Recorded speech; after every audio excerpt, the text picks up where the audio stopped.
Welcome to the Michael Blum Show, where we talk about things you don't want to talk about. We talk about sex. We talk about politics. We talk spirituality and substance abuse. Join us by calling 800-699-0980. Think, speak, and be heard. Here now is Michael Blum.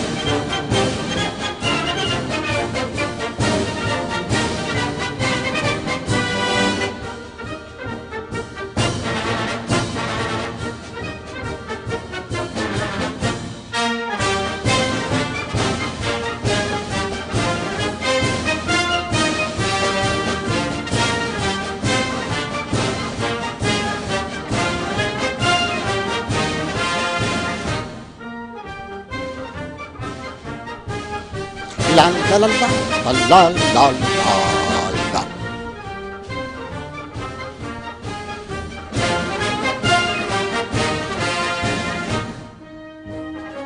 I feel obligated to do this show here. I mean, this is the 4th of July. I want to wish everyone a happy Independence Day, the actual name of the holiday. It just happens to be celebrated on the 4th of July. As time moves on from events, things kind of change. They get very, very different. What do I mean by that? What I mean is that, let's see, 1776, independence is, we get our independence. Amazing thing, wonderful thing, but it's quite a few years since then. And very often holidays of all types just get watered down. They just get watered down and no one really understands why or the real essence as to why sometimes these even started. And that's just how it is. I mean, I don't think in 1777 they celebrated the Independence Day holiday the same as we do now. Right now it's a day off and you go ahead and have a barbecue and that's it. And sometimes people, well, not sometimes, many times people don't even realize what's going on in terms of the United States, the founding of the United States. I'm really surprised. I'm really, really surprised that there are so many people that just have absolutely not an inkling of what's going on at all in this country. It's very, very sad. You see, when I went to school, I wouldn't say that the school was jingoistic or anything like that, but certainly we said the Pledge of Allegiance every day. We had to stand and memorize the Star-Spangled Banner. We all had to memorize the preamble of the Constitution. I've forgotten some of that, but we all had to do that. We went to assemblies where there were color guards and flags. We all had to dress on that particular day the same to show unity, not to show unity actually for this country, because it's because of this country that anything and everything happens. Of course, we the people decide on those things, but it's through the government that things eventually get channeled through. And I was really, really surprised about about the ignorance that goes on. And I even asked some personal family members about this particular holiday, and a lot of them know very, very little. Depends on the schooling you've had. And some know a lot. It depends on really the schooling you've had. I found this a very, very interesting 4th of July video. This is kind of a man on the street thing, just to give you an idea of what I'm talking about. I think it's important to hear. G'day there. As an outsider, I have a unique perspective from which to view America. As an American... Sorry, that's not the right clip. Let's see, where do I want friend said to me, sometimes it takes someone on... There we go. Let me go ahead and get the right clip. Sorry. I put these in order, too. There it is. I don't know why that happened. What country did we declare independence from to celebrate the 4th of July? I don't know. What is the purpose of 4th of July celebrations? I'm going to turn it to the guy in the USA shirt. Fireworks. A little more specific. A little more specific. Celebrating our independence. There we go. A little more specific still. Independence Day from a country Step in here at any time. Which country was that? History was not my subject. I slept through that class.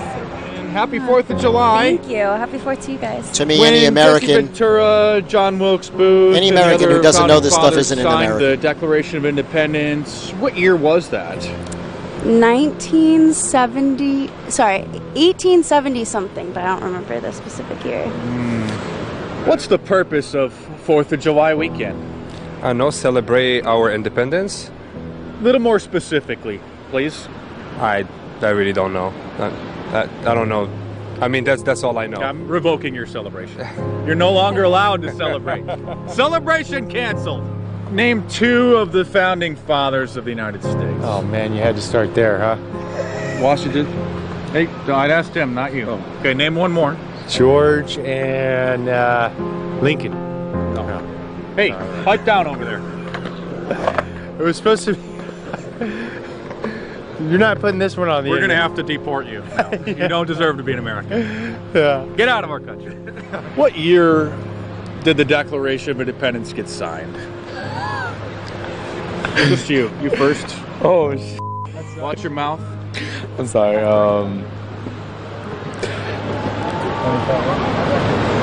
don't remember, honestly.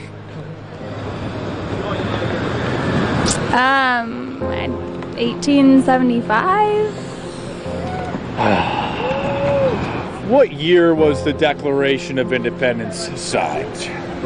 God. Come on, man. Hold on, you don't give it away. Off the top of my head, I don't know. Yep, top. It's buried deep in there somewhere. That's what I'm saying, off the top of my head. Fourth I don't grade. know, Hold on, we're still not done with you. We're celebrating independence. What does that mean exactly? Independence from who? 4th of July, what year? Come on. Hold on, don't give it away.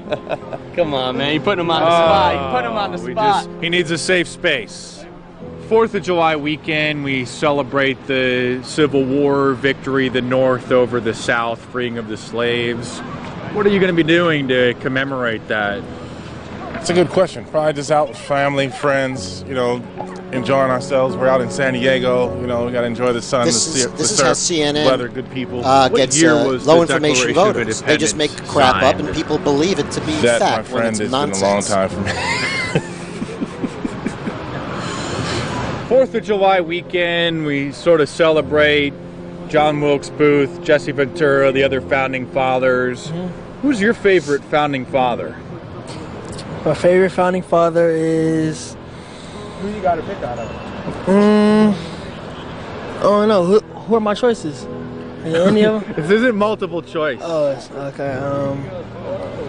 Founding father. Let's give him a participation Ventura. award. That's my favorite. That can't be your favorite. Send You him got to to pick college. another Can't be one. mine. To get a useless degree. I don't even have one. No, don't even have one. Well, if you had one, what would it be? Yeah, who would you say? I say. Nope. No, we'll get to you next. Okay, we better get to you next. Yeah, tell him. Favorite founding father? Hey, I don't know what my options is. I say Jeremiah. Jeremiah. Yeah. Wrong answer. 4th of July weekend, we It's are pathetic. celebrating our independence from China. Okay. Just checking to see what people are doing to celebrate that victory over the Chinese.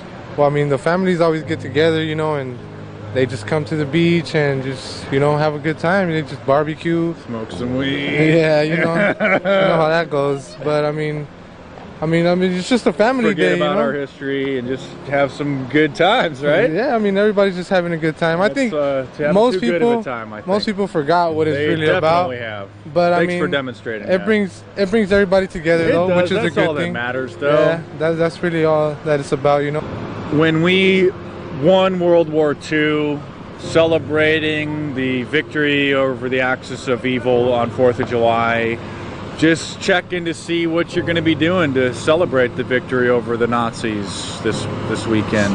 Nazis. I'm gonna go. We're all Nazis. Party, sir. Party. Probably, yes. And lose more brain cells. Maybe, Possibly. but Definitely. definitely. Definitely. Thanks for demonstrating that. We are celebrating a certain Independence Day. Tell us what that is exactly. So the United States got independence from, I guess, England, right? Yes. Yeah, 1776. Hey! Tell me anything else? Is this gonna get edited out because I didn't answer a dumb answer? No, or we whatever? like to. We're Okay. trying to. We've Oh, been yeah. trying to find someone like you. Okay, so what about it? One of the founding fathers.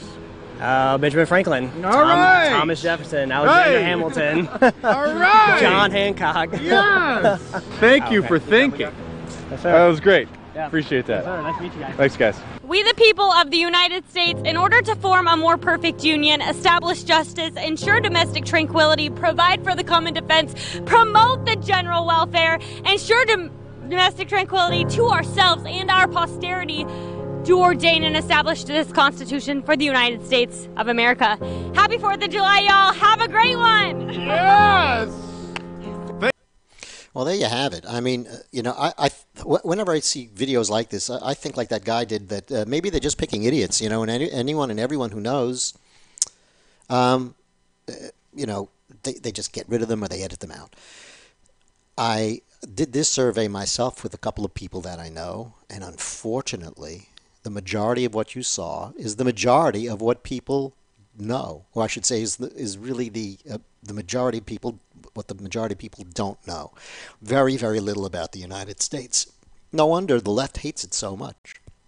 And there have been some changes in the United States, and we allow independent thought. It's dangerous when a leftist group called the Democrats right now, and you can't call them anything other than that. They are typical anti-American leftists, that extreme branch. Unfortunately, just like a country that allows Hezbollah to become its leader, the people of that country then will suffer due to the actions of Hezbollah. It's the same thing here in the United States. If the party allows its leftist faction to run amok like a bunch of animals, then that party will suffer, whether they have the same views or not. You have people like Chuck Schumer, who basically knows Donald Trump. I'm sure he could work with him. I'm sure that things could happen. But he'd have to answer to the leftist branch of government, which is in control of the Democratic Party. Tom Perez is a leftist, communist, followed by Ellison, who's a Jew hater. These are the people running the Democratic Party right now. It's a shame, but basically, the media is complicit in all of this stuff, and basically anyone right now, if you believe, actually, probably, in these freedoms, and in liberty, and in the Constitution, you're now pretty much a Nazi, according to the left, okay? I have a great article here by Dennis Prager, who I like very, very much. His articles are rather sensible here, and I just want to go through some of the highlights of it. It says, because of the morality in the United States dropping, and mainstream news media screaming about all sorts of nonsense. Actually, they're part of this problem. There's an outcry that anyone who follows Donald Trump or any American that supports him is a Nazi.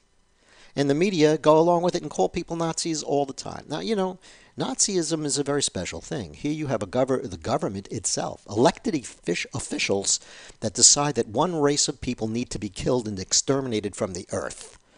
That's a little bit different than what Donald Trump is doing. I'm sorry that some people seem to think that there's some type of moral equivalent between Donald Trump and Nazis, but that's just moronic and stupid. And that's what you are if you believe those things. Sorry. If you want to challenge me or talk to me about these issues, feel free to give me a call. I do have the phone open today, even though it's a holiday. The number here is 800-699-0980. Again, 800-699-0980. But with this craziness going on, this labeling will only increase and increase and increase. And it's very, very sad. Very, very, very, very sad indeed that this is the case. But that's what's going to happen. The American left has put itself into a moral quandary. Either it doesn't mean it when it calls supporters Nazis, which means it's just cheapening the whole Holocaust concept. Because they don't believe, a lot of them don't believe the Holocaust actually happened. So, that's probably what it's about.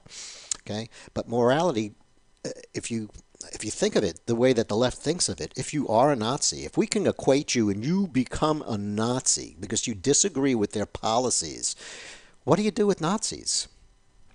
You know, what do you do? Well, you create violence. You hurt them. You ostracize them, and you get rid of them. And that's the mentality of the left. You see, we've been put in a very, very big moral quandary because of the left. We haven't actually; they have. We have a Senate. I'll give you some examples here. Senate intern shouts obscenities at the President of the United States in the halls of Congress, and the senator for whom she works doesn't fire her. Left-wing mobs yell, "No justice, no sleep," and they go ahead and they try to destroy the lives of people who are that are officials of the government. Maxine Waters, the thrice elected most corrupt congressperson in the United States, by a Soros group yet, by the leftist group calling her that. It's pretty funny, but that's it. And she gets the same treatment. Someone came up in her face, and she didn't really like it too much, because that's the thing with the leftists. Basically, they tell you what to do, but they don't do what they say. Do as I say, not as I do. Illegal immigrants? That's fine. Put them all on Malibu Beach. See how long that'll last. I think it should work out great there. I mean, let's face it. They have much more of an opportunity to make some money in Malibu, and you have all those wealthy Democrats and Republicans there that'll more than happy to hire some illegal aliens to get cheap labor so that black folk don't get jobs. I think we should put them in Malibu Beach. Go ahead and make them. I used to do this with my kids. If you make someone live what they think they believe, things become very clear very, very quickly. It would be, oh, yeah, we're all for refugees coming in illegally, but don't put them here. We don't want them here. Let's put them somewhere else. And that's how it is with everything. Oh, yeah, get in their faces, disturb them at meetings. But when it happens to you, please see me in my office. That's what Maxine Waters said. And the person said, no, I'm not going to see you in your office. You said we should go ahead and if we disagree with people, go ahead and get in their faces. I'm getting in your face. She has a security guard, of course, with guns, push this person away because the political left must be hypocritical and really can't believe in facts because they don't justify what they're doing. So you have lovely people like Maxine doing all this crap. And they use the term resistance. We're resisting Trump. Well, resistance was the term that the fighters who were against the Nazis used in Nazi Germany. So they're even picking up on some of that kind of nonsense just to confuse things even more. And the unfortunate thing is that this I think, is only the beginning.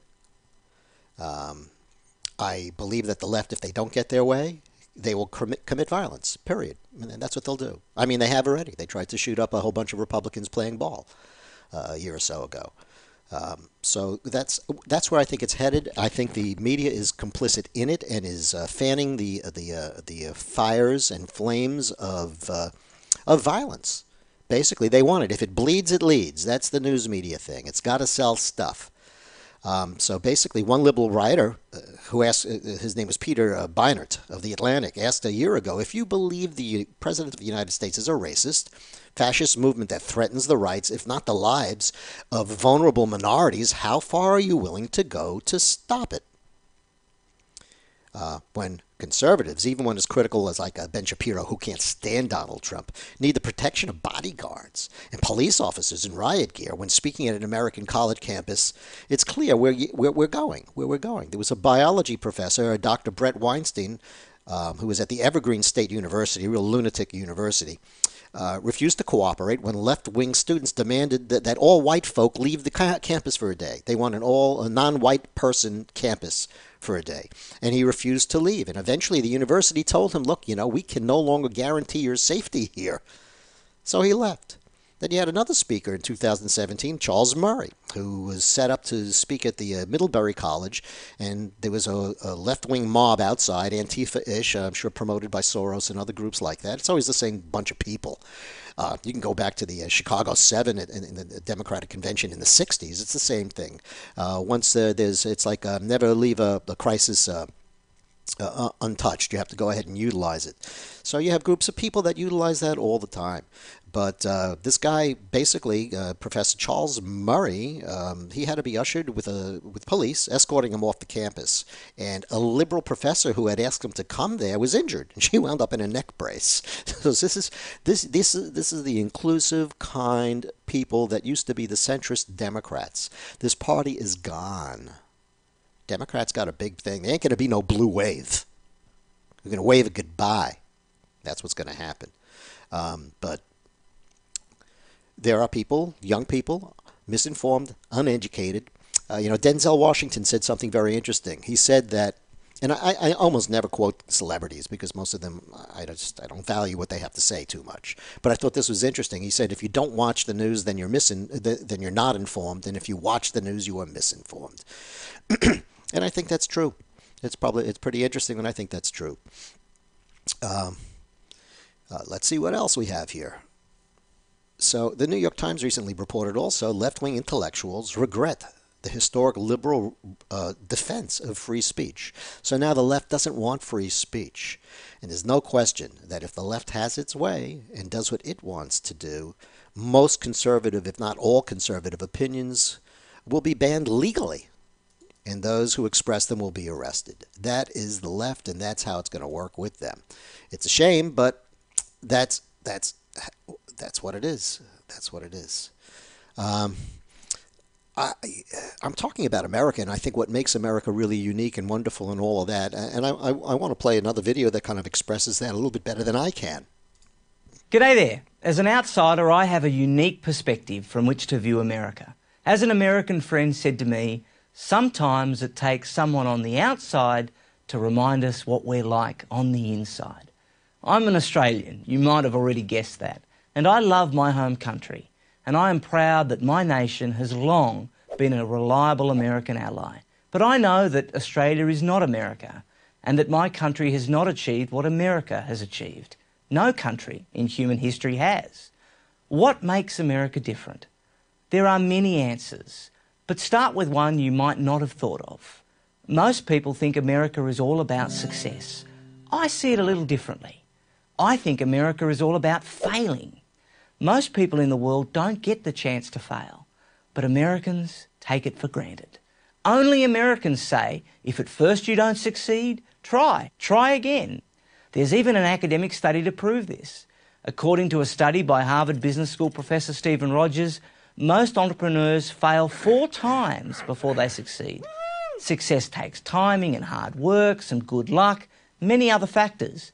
But to succeed, you must be given the chance to fail, and you must accept responsibility if you do. I love that about Americans. At their best, they don't blame others. They learn from their mistakes and do better the next time. And in America, there's almost always a next time. Nowhere else are you as free to take entrepreneurial risks. Talk to someone who has tried to start a small business in Germany or Brazil, and you'll see what I mean. From the outside looking in, I can only admire this. And I'm not the only one. Just take a look at the CEOs of major Silicon Valley companies. You will see the names of entrepreneurs from all over the world. India, Pakistan, Russia, Israel, you name the country. Why did they come to America to innovate? Because there's a lot of money here? Yes, of course, that's part of it. But there's a lot of money in London and Berlin and Tokyo as well. They came to America because America gave them the chance to fail, and therefore the best chance in the world to succeed. And the rest of the world can thank their lucky stars for America's economic success. Not only is America by far the world's largest economy, it is also the world's largest consumer. And the world's economy depends on being able to sell to America. It would also be perfectly natural for Americans to want to keep all this wealth to themselves, but they don't. Just the opposite, in fact. America has been the most selfless nation in the history of the world. Yet another way in which America is different. What other nation fights for the freedom of others? In Europe, in 2 world wars, in Korea, in Vietnam, and yes, in Iraq. In all those wars, America had very little or nothing to to gain economically. Whenever there is a humanitarian crisis anywhere in the world, Haiti after a hurricane, Indonesia after a tsunami, who is the first to rush aid to these places? No matter where the calamity is, at home or abroad, Americans invariably raise millions of dollars almost instantly to send food and clothing and supplies to people in distress they don't know and will never meet. Who else does that? I love that America is different. What worries me about America is that I see her increasingly trying to act like other nations. It worries me to see that so many Americans are drawn to the ossified ideas of Europe. That's the old world. It was old in 1776 even, when America broke away from it. Why would America want to reverse its own revolution? Why would Americans want to follow the economic and social model of a continent that they can see is failing economically and socially? Do Americans really want to emulate France or Greece? It worries me to see so many Americans wallowing in victim status, blaming outside forces for their predicament, rather than accepting responsibility and seeking to improve themselves. It worries me to see American schools debasing America's own glorious history. It worries me to see America's debt and government grow larger while its military and its personal freedoms shrink. It worries me because a weak, self-doubting America is bad for everyone, everywhere, who loves freedom.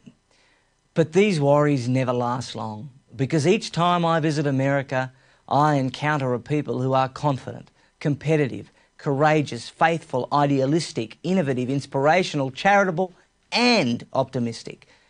It's like no other place in the world. I pray it stays that way. I'm Nick Adams for Prager University. Join Prager. So, why do people come to this country?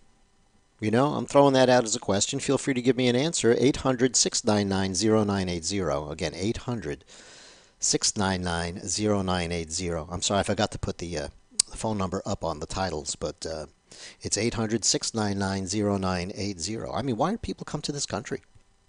And is it the same reason people came to this country and migrated here in the early 1900s and in and around World War II? Why is it that the left, which really hates the United States, that's the basis of everything that they do, want people to come here? Why would you want someone to come to a place that you think is disgusting? Does it make sense? You really can't look for sense with the left, but why would that be? Why do they want to promote that? Why do they want to promote people coming into a country they really don't like? Is it because these people want to come in and assimilate and become Americans like people did in World War II? Of course not. They want to suck off the tits of the United States. And you want to vote, and the left wants a voting base.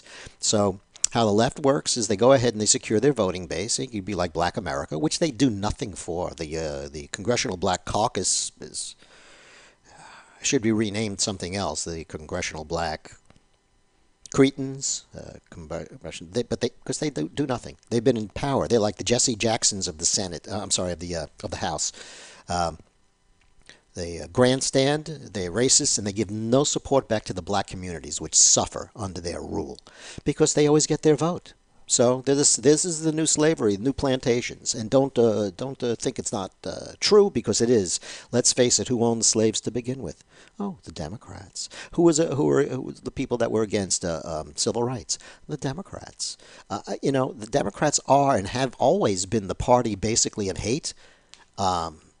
To some extent. I mean, when it was more centric in design, it's okay for you to have whatever views you want as long as your government actually works forward and does things well. So again, it's kind of crazy that we have this situation, but you have to realize that there are people that are coming to this country that really don't give a damn about it at all. Neither do the people who want them to come in. The other odd thing you have always now is you have a lot of the illegals come in because they want to come into the United States, and then they wind up waving their flag and talking about how great the country of origin that they came from was. So why the hell did you come here? And who's pushing you here? And why? None of it really makes sense. But this is something that does make sense, and it has to do with freedom. Now, freedom is an interesting word because it's not really used too much in the Constitution, and I suggest you go ahead and pick up a small copy of the Constitution and read it, Some of it is kind of legalese, so if you're not an attorney, you may not know a lot of it, but you can go ahead and look stuff up and get a pretty good idea of what's going on. It's not really a big, giant document. The people who say, oh, well, it's old relic. I dare you to read through this and find things that you think are not germane to today or wouldn't work today. The only thing you're going to find in that is those who want to abolish guns. Because, that's how it goes. First, get rid of the press. We don't have press anymore. We have Pravda, USA style. And then you go ahead and you get rid of the guns, and you get rid of free speech, and then your country is gone. It's done. Oh, open the borders, too. So you wind up with nothing. Just nothing at all. And that's where the left would like us to be, because then they can control and tell you what to do. And that's what they will do. San Francisco, it's great. You can buy pot in the street, but you can't get a large soda. They will tell you what to do. And if you don't, and they will do something different. Because some people are more equal than others. And trust me, they will tell you what to do. And if you don't listen to it, you will be hurt by them. And they will attempt to hurt you. And unfortunately, that's how it is. But this is how it should be. Our founding fathers here in this country brought about the only true revolution that has ever taken place in man's history. Every other revolution simply exchanged one set of rulers for another set of rulers. But only here did that little band of men so advanced beyond their time that the world has never seen their like since, evolve the idea that you and I have within ourselves the God-given right and the ability to determine our own destiny. But freedom is never more than one generation away from extinction. We didn't pass it on to our children in the bloodstream. The only way they can inherit the freedom we have known is if we fight for it, protect it, defend it, and then hand it to them with the well-taught lessons of how they in their lifetime must do the same. And if you and I don't do this, then you and I may well spend our sunset years telling our children and our children's children what it once was like in America when men were free. Thank you. Unfortunately, so true, and that's what's going on. There was a poll that came out, and it was a Gallup poll. It was released on Monday, and it was interesting to me because basically less than a third, or 32% of Democrats that they polled, that they were extremely proud to be Americans. Only a third of them, where 74% of Republicans rated them, said that they were proud. And it's funny because I asked some people that I thought were proud Americans, and some of them tell me, well, I'm not proud of America. And why are they not proud of America? They're not proud of America because the media has caused many people to think that we are a hateful, disgusting society where nothing is happening. And the further from the truth that can be is it's unbelievable. Right now, we're in the best economy we probably had in a couple of decades. You have unemployment, particularly in the black sector, is the lowest ever recorded. There are far more applicants now than applicants than jobs, so people can go ahead and pick. We have better relationships. There's no nuclear issues too much with the Korean Peninsula at this point. We finally have a president who did what the other presidents said they would do and moved an embassy to Jerusalem, which was the capital of Israel. So basically our country is in really good shape after a year and a half or so of having an outsider in there. Remember, the problem is the government, and the government's never going to solve itself. Problems don't solve themselves. Someone from the outside or someone has to intervene, and that's what we have going on right now. And the elites resisted. Resistance. That's the nature of resistance. But it was surprising to me that so few Americans, first of all, really don't know much. They are low-information voters, a lot of them. And that they are not really proud of this country or what this country has done or what goes on here. And it's the poll, the Gallup poll, continued to say that this is the lowest number of Democrats, the highest number of Republicans since 2013, according to the poll. If you're white, you're more likely to be proud than non-white. 53% against 33%. Also, as you age, it seems you become more proud of your country. That's probably because you may be relying on Social Security and other stuff, so you have to. The poll is conducted, basically, it's a phone poll from June the 1st to June the 13th. 1,500 adults of voting age were sampled. And it's scary to me that people really don't feel proud of this country. This country is the best country in the world. People are not running to Afghanistan. People are not running to China. People are not running to Cuba. People are not running to most of the countries that the United States would like to emulate, which is crazy, but that's what they would do. There is such a dramatic change due to the leftist nature of the Democratic Party now that I can understand why some people are very, very disenfranchised. And why some people really don't know what to do. And I have a suggestion for them. Once upon a time, I was a liberal. Well, to be honest, less than a year ago, I was still a liberal. I became a liberal because I felt I'd found a tribe whose values align with my own. I staunchly reject racism of any kind. I reject the marginalization of any human being based off of their gender or sexual orientation. I reject tyrannical groupthink. I reject a system which allows an ambitious, misinformed, and dogmatic mob to suppress free speech, create false narratives, and apathetically steamroll over the truth. I reject the acceptance of junk science and superstition to advance ideological agendas. I reject hate. These are the reasons why I became a liberal. And these are the same reasons why I am now walking away.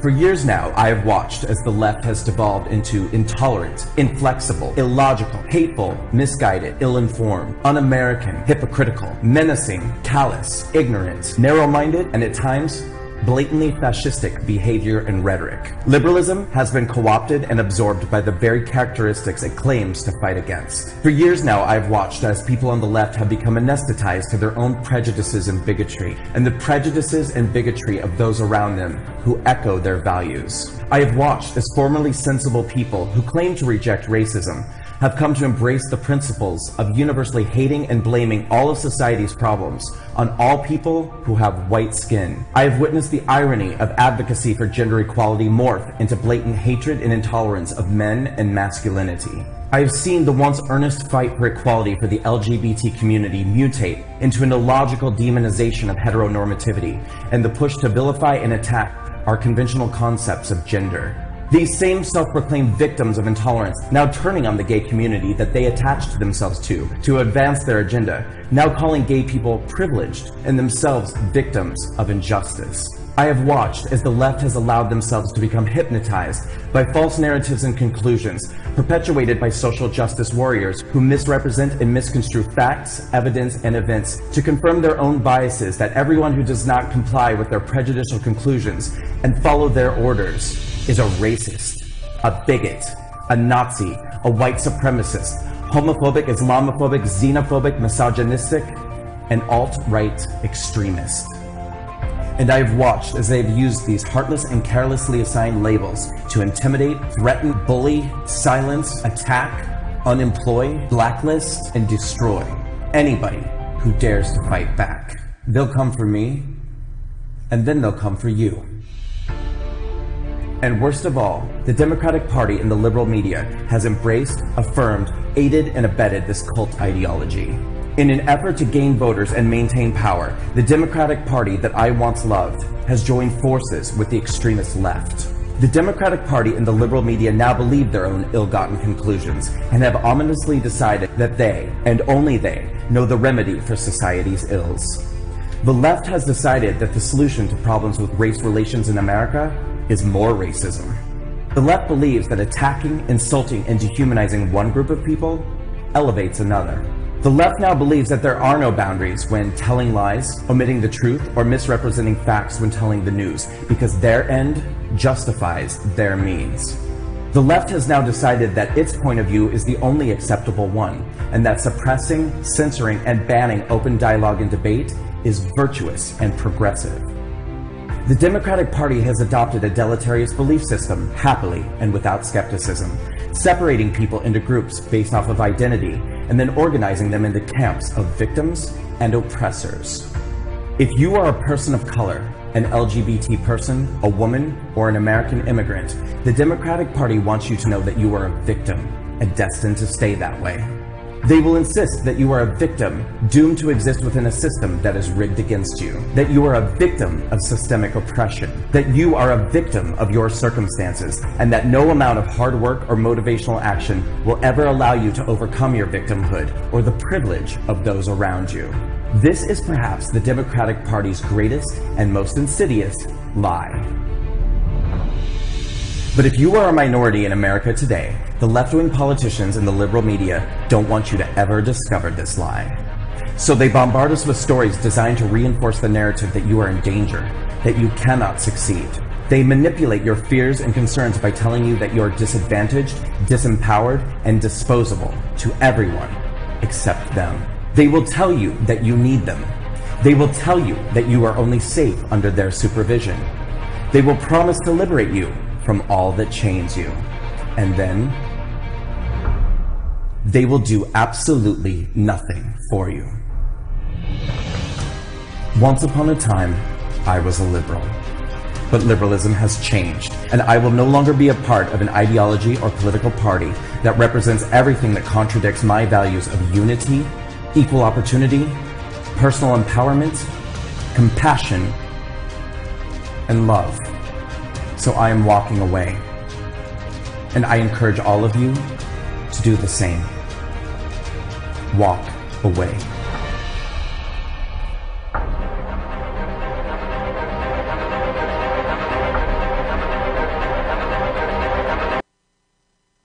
And there you have it. So if you want to think for yourself, you better stop being a Democrat at this point in time. Start your own party. Start something else. I mean, the idea of centrist Democrats it doesn't exist anymore. It's ridiculous. Someone like Kennedy could never get elected. You know, you have all of these ridiculous leftists. They're the ones that are, you know. And I agree with Donald Trump. Maxine, keep on talking. Keep on talking. At least you're becoming a little bit more transparent. You know, at some point in time, we could just say that you're scumbags. I have to take that back. I hate doing that because it's an insult to bags of scum. But basically, you know, you're either going to be involved with the left, or maybe try to reform something that is liberal, that's more conservative. Third party may not be a bad idea. You get some sensible government, and people can care about social issues more than maybe the Republicans can. That's fine. Discourse of different opinions is always great, but when you start to see the left taking over this whole party as it is, and you start to see the media going, yeah, that's great, and people really don't know what this country is about, or why it was founded, or who the founding fathers are, or why there's a 4th of July, nothing. This country has deteriorated into a big lump of crap, and it needs to be reversed. And if it took 20 years to get us here, it'll take 20 years to get us back. And unfortunately, I think that's about the only, that's the truth. That's how it works. In conclusion, I want to play one more small video. This one's about 4 minutes long, and it's really a blast from the past, you know. And I had some other videos about how, just news clippings from 40 years ago, 4th of July, how the media handled it then as compared to now, and I guess you can guess that by yourself. I'm not going to get into it or play it, but I do want you to hear this last thing.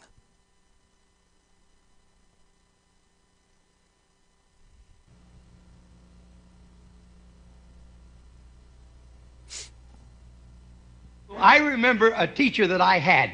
Now, I went through the 7th grade. I went to the 7th grade. I left home when I was 10 years old because I was hungry. And I used to, this is true. I work in the summer and I go to school in the winter. But I had this one teacher. He was the principal of the Harrison School in Vincennes, Indiana. To me, this was the greatest teacher, a real sage of my time, anyhow. He had such wisdom. And we were all reciting the Pledge of Allegiance one day. And he walked over, this little old teacher, Mr. Laswell was his name. Mr. Laswell, and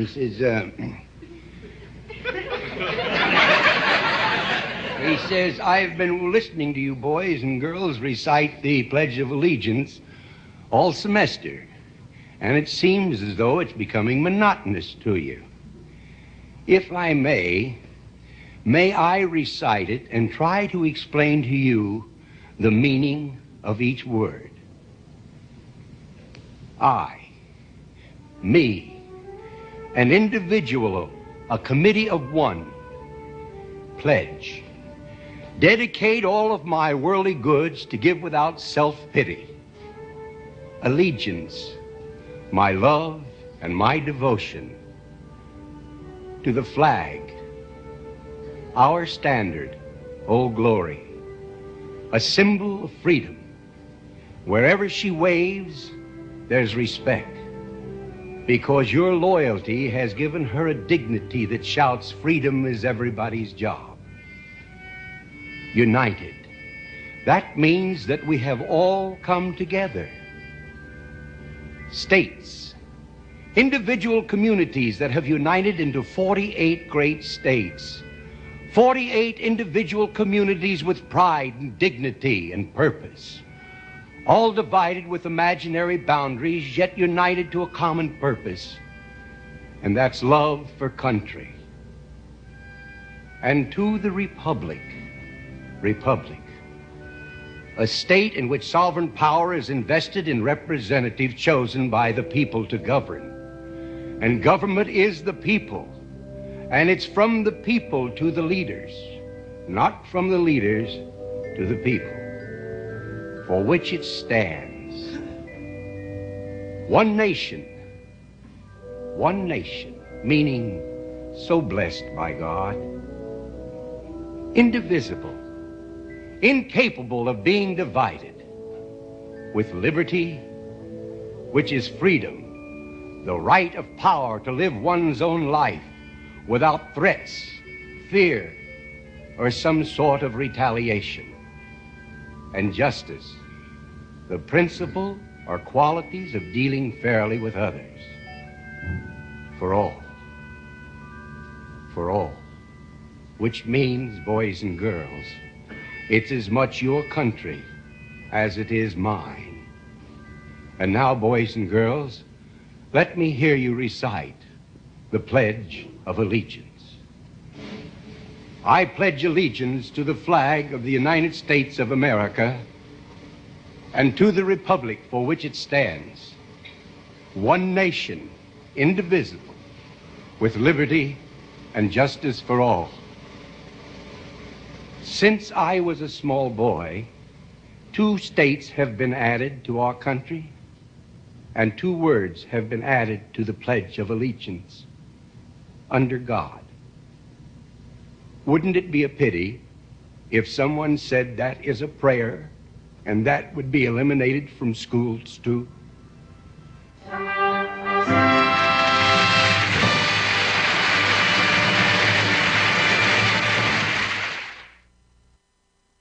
Well, I don't know whatever else there is left to say, but folks, if you're just going out to have a barbecue, have a nice hot dog and hamburger or whatever it is you cook up, if you're of the patriotic mind, remember that in many countries you couldn't do this. Remember that with each bite that you should be a proud American, proud of where you came from, not upset with it, which is the leftist cry. Oh, you know, this is Indian lands we've stolen from the Indians and we have no right to celebrate it. You know,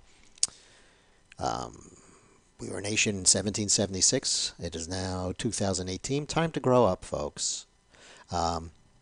I don't know what else I can say other than I want everyone to have a wonderful, happy, beautiful 4th of July. And I will speak to you next time around on the Michael Blum Show. Take it easy now, and we'll talk to you.